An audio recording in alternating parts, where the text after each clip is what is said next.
Hello. So I seem to have fixed this. The problem was that these hinges weren't lubricated.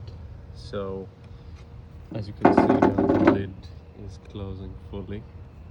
And if I open it, it's nice and smooth, staying up. And the hinges look okay.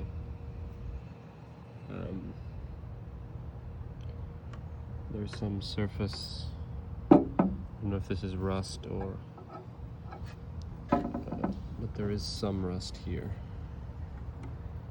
just in the corner. And other than that, some rust here as well, which I've tried to clean as much as I can.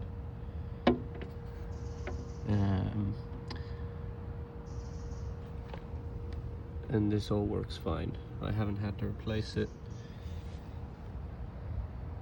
Neither have I replaced this.